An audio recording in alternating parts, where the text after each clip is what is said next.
prayer and wholesome meditation. Hello friends, this is Yundel, and today's share is about prayer and wholesome meditation. I am sharing with you from my own reading and of course from my own life experiences how I handle stress. In biblical reasons, it says that prayer can be a big help. The Bible states that God invites us to throw all our anxiety on Him because He cares for us. Prayer and wholesome meditation can be a huge help when we are not in control with our stress and anxiety. Read spiritual uplifting things when you are feeling stress. It is very clear in Philippians 4, 6, and 7.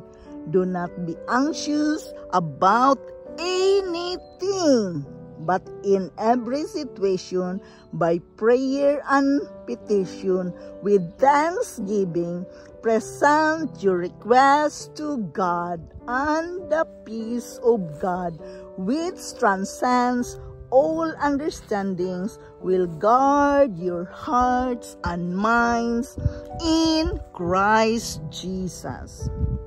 So do not worry when you stress up and have that anxiety. Take control. How can you take control? It becomes easier for you when you can open the scripture and read, especially in 1 Peter 5:7, because God is willing to take away your anxiety and stress. Prayer and wholesome meditation, we have to acknowledge that in our day-to-day life, in order for us to live our good life, this is a good weapon we can use if we really want to change our situation, to break free from stress, to break free from anxiety, and walk fully in the blessing of God. The Bible gives you the first instruction to overcoming anxiety and stress. Pray and supplicate. Supplication simply means to ask earnestly and humbly. God wants you to talk to Him about your thoughts and invite Him into the process of overcoming your stress and anxiety. Tell Him your struggles when you are praying.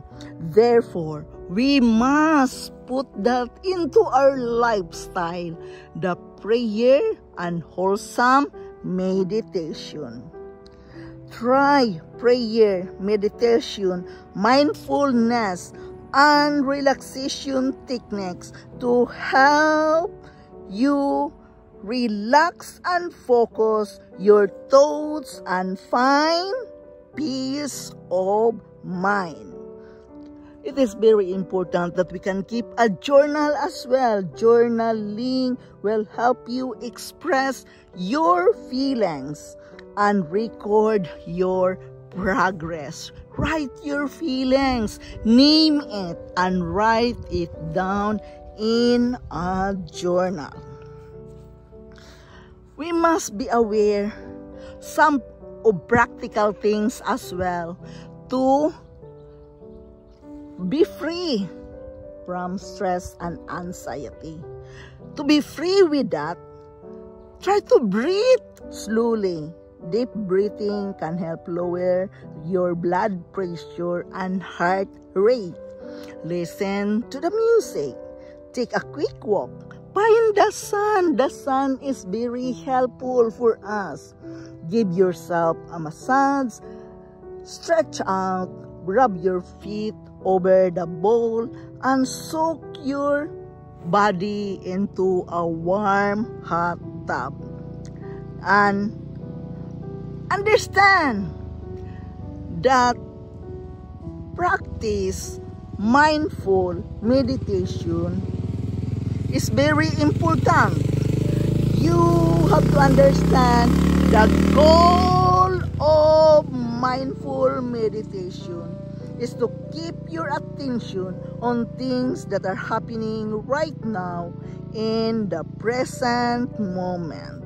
Yes, you have to work on with yourself when it comes to this matter, and of course you have to move your body. Exercise is very important, eating healthy foods, learning time management, setting realistic goals is very important, and getting more sleep. Make time for leisure activities. Play a lot.